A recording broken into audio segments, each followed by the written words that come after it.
Good morning, everyone! Welcome back to Project Zomboid. Welcome back to Jim Oldman. Don't mind him, he just needs to wrap a dirty sock around his infected, area.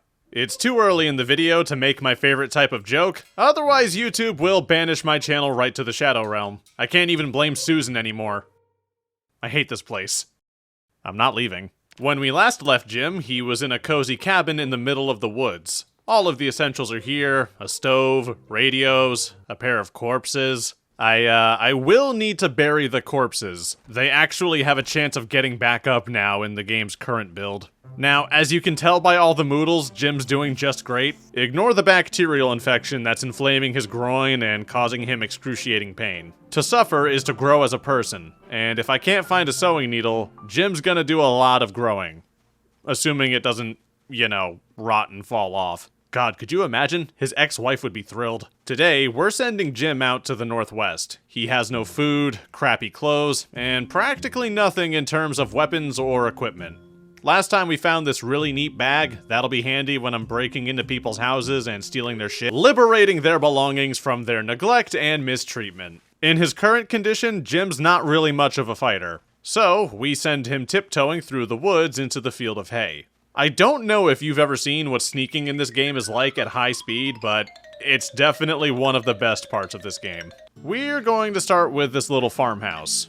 I've actually used this place as a base more than once in this game. I don't recommend it unless you have a car. It's really removed from, well, everything. We checked the garage first. Now, since this is the CDDA challenge, all of the loot's going to just be generally ass. Nothing good happens in this mode. To emphasize this, we only found a bag of plaster powder in the lockers. I did find some fertilizer and some seeds, though. I don't know how long it will take for the potatoes and cabbages to grow. Hopefully not very. I've never tried growing crops in the winter, but I'm desperate and stupid enough to try. The tool shed had a pipe and a hammer, both useful. Weapons are limited, and Jim isn't a good enough carpenter to make spears that last more than a few hits. The boxes were filled with plastic chairs, which was disappointing. We did find a granola bar and a really neat hat. Back to Jim's days in Nam. Things were simpler back then. People didn't store fully assembled lawn chairs in cardboard boxes. We also found a generator, but with no gas or the manual to use it, it's just a big paperweight. It could be useful in the future though, so I made a note of it on Jim's map. I also found a gas can in the garage. It's like the game's telling me that Jim needs to get a car or maybe a house with running lights. Maybe, just maybe, he'll get to know the joys and luxuries of the modern era, like indoor plumbing, and not dying of treatable infections in your crotch. A quick look at the house revealed a lone zombie just standing over a dead body. She was dealt with, along with her weird twin sister. 3 stomps and I got to raid their snacks, which consisted entirely of a single tube of tomato paste and soup that now qualifies as an ecosystem. Otherwise, the house was completely clear of loot. Moments like these are difficult. In this challenge, food is a constant struggle. I'm just glad I didn't start underweight like I originally planned. When your weight gets low enough, your body starts to rot and you just die. I sent Jim off to the northeast. There's a little camping area that I think is supposed to be a military barracks. Every time I've looted this place, I've found nothing but clothes.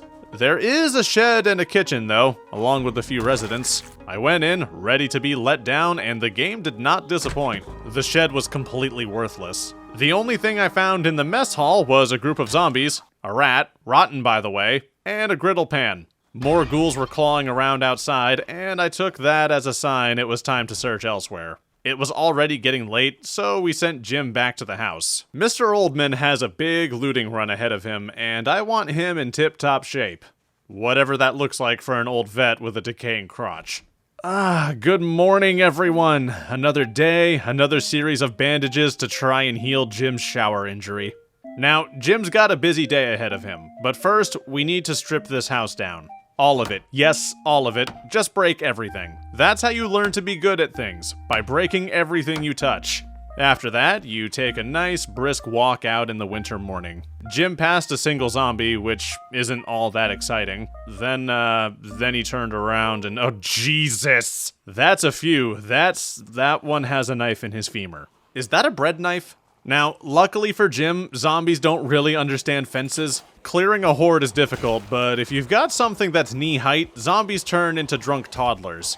They just kind of fall over, and you can hit all the soft spots until they stop moving. You just have to stay calm and remember to take your Flintstones vitamins. Don't let them do that to you, though. That's not safe. There we go. See? Jim still got it. I'm amazed he didn't get winded during all of that.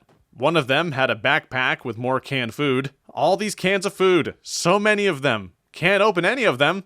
But that's fine. With the horde cleared, I sent Jim up the road. It looks like he found a crime scene. I think that's a hit and run. Nothing too useful in the glove box. There was a first aid kit in the trunk. There wasn't anything in it, but there was a first aid kit. Empty gas can, which matches perfectly with the van's empty gas tank. Another car crash with an empty trunk. The loot in this mode really is ass. I've never seen anything like it. At the end of the road, we come to a farmhouse. As always, we start with the shed. A tire pump isn't immediately useful, but it might be handy later. A few more bags of fertilizer, but otherwise nothing. No tools. Ah, hello ma'am. Excuse Jim, he's just looking for a can opener. He'll be out of your hair before you know it. Canned sardines? Good. A full bottle of maple syrup? Fantastic. A jug of liquid sugar is exactly what Jim needs. Delicious, nutritious, and it can cure depression. An excellent find, but do you know what's even better? Oh my god, a fucking belt. I've played this challenge 3 times, and I have never managed to find one of these. Now Jim can keep his pants under his man-tits like every other guy in his 60s. And he can keep his murder weapons at arm's reach. That alone made the trip worth it. I think that's part of the appeal of the CDDA challenge. Every little bit of progress you make is an absolute uphill battle, and that means every time you take a step forward, it feels like an enormous achievement. Nothing is promised, and everything has to be earned. The neighboring house had a shovel in its shed. Another bag of fertilizer. I'm going to have to send Jim back out here after he gets the farm going. The garage had a compost bag. That's more fertilizer if you don't know that. Zomboid can give me 87 bags of cow shit, but it can't give me a single can opener. That's fine. I've looted this house a few times in other runs, and usually it's a great place to find stuff. You just have to convince the residents to let you have it. And sure enough, we got it. Enough dried food to last Jim for a week at least. Which is great, because somehow we still don't have a can opener. Were can openers a hot commodity back in the 90s? How did nearly every homeowner make the decision to leave and take their can opener with them, but not their food? Indystone, explain yourself. All in all, I'd say that was a pretty successful looting run, and now I just needed to get Jim home to start planting the crops. He has so much canned food, and he can't eat any of it. At this rate, Jim would have fresh produce again before we'd be able to pry any of these cans open. I was really excited for the rice and pasta until I remembered we don't have a lighter. You don't need one to start a fire, but using a drill plank is a lot like flossing with razor wire. At the very least, Jim was able to bury the 2 zombies outside. Rest in piss, boys. You probably mattered to somebody. Probably. I sent Jim to sleep. In the morning, he's got chores. Namely planting a bunch of food. The furrows give us worms, but Jim's not desperate enough to eat the forbidden noodles. Not yet at least. Cabbages and potatoes are going to be the catalyst to Jim's success. If I can get a decent amount of crops growing, I can practically feed him year-round without having to risk running into town. If I can get a generator and a fridge, then Jim won't have to live his days in the fucking Dark Ages. After gardening, it's time to read and go to sleep. Not Jim's most productive day, but it's something. It's kind of something. It's a long-term investment. If Jim can keep it together long enough for these crops to grow, we'll consider that a win. Speaking of getting very little done, it happened. Yeah, that's the chopper event. Get cozy, Jim. You're gonna be there for a while. With the windows covered, it won't see him, which means it won't lead the zombies over. Unfortunately, that means Jim gets to spend the day inside. I know the sound of distant Hueys sends you back to Southeast Asia, Jim, but I'm gonna need you to keep it together here. It could be worse. Could you imagine if I'd been out looting when this happened? This would be a real short series. After a nice boring day, we send Jim back out into the woods. We still don't have a needle, a can opener, real supplies, or any reason to live, but we can forage. Everyone always tells me foraging sucks in this game, and I can never really understand why. Especially when you're near a farm. Just look down, the food is literally right there. A delicious dinner of dysentery and diarrhea packed into a little berry. I have to take advantage of the late fall foraging while I can, because once the winter gets here, that's not gonna be an option. Food more or less stops spawning in the ground once the snow falls. I've never been to this cabin before, and after today, I probably won't ever come back to it. The house was as empty and abandoned as my hopes and dreams. The garage was more or less the same. That's fine though, there's another cabin just to the southeast of here. My goal was to send Jim to the nearby trailer park on the other side of the woods. The population count there would be enormous, but not nearly as bad as Muldraw. That, and I kinda just really want to see Jim fight an entire trailer park by himself. Unlike the first cabin, this one had a resident. Now, Jim is tired and hungry, and the game physics seem to be working against him here, but that's fine. I wasn't worried, and you shouldn't be either. Jim's a real man, even with the bleeding testicles. We searched the house, only to find some fishing tackle and a can of beans. A can. That we can't open. It's like this game is toying with us. I might download a mod that lets me open cans with a knife. This game has so many mechanics, and somehow popping open a can isn't one of them. On the bright side, the place had a bed. Of course, what's a night of sleep in Zomboid without a surprise visit from the neighbors?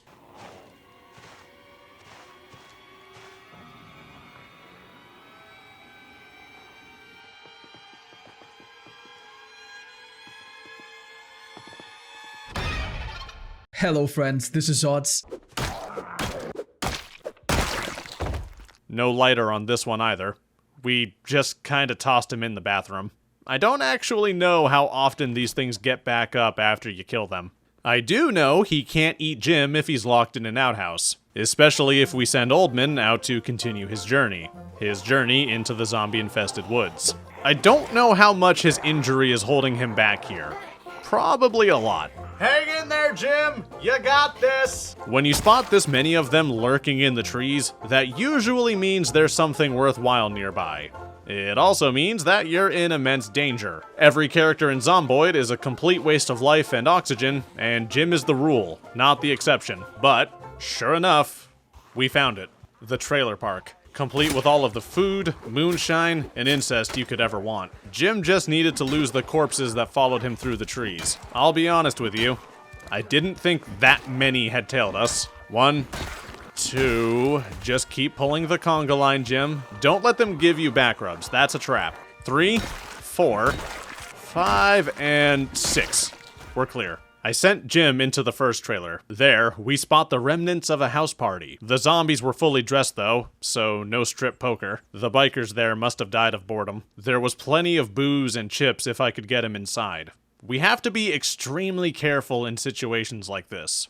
If the grinding of his titanium knee made too much noise, the whole trailer park would be after him in a heartbeat. Once we got him in there though, it was an absolute treasure hoard. Worth every bit of the risk. Coffee, milk to go with the coffee, bags of chips, bottles of bourbon. I had no idea what was in the other trailers, and until I got rid of the residents, I wasn't going to. A little slow, careful kiting was going to be essential. Everyone in this trailer park is biologically related, sometimes in multiple ways. If you hurt one, you hurt all of them, and they'll react as such. With that group weeded out, Jim tiptoed over to the next trailer. A big group was loitering just on the other side. If any of these trailers were alarmed, Jim would die, and I'd return to a life of eating butter while crying in the shower. It turns out this trailer was vacant, completely empty. It had a working window, though. A whole working window. Whack-a-mole gets real morbid when you turn on the realism engine. Another horde cleared, still no lighter. These zombies have had entire cartons of cigarettes, and not a one of them has had anything to light them with. Then there was the next trailer, and in it was the most beautiful thing I'd ever seen. It's been several days, and finally we have a can opener, 2 can openers, and a can of food that you can open without one, and every zombie in the trailer park area. Shit. I think it's time to go. I really wanted to check the rest of these trailers, so Jim lured the horde away. Not far, but far enough to get 3 cans of food. After that, it was out the window and into the woods. the very, very unsafe woods. Luckily, zombies aren't too hard to lose when you walk faster than them.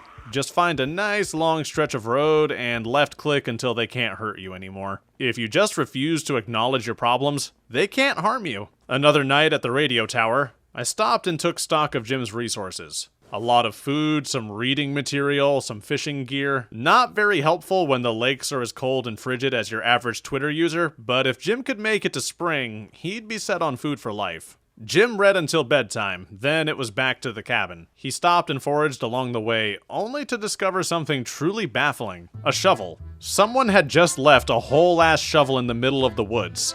It wasn't even broken, it was practically brand new. A crime was committed here. There's a body somewhere in these woods near this thing. But, you know, a free shovel's a free shovel, so we'll just let that be. And, as if this day couldn't get any better, I decided to check Jim's infected groin back in the cabin. Finally. Yes, Jim, your dick doesn't have necrosis anymore.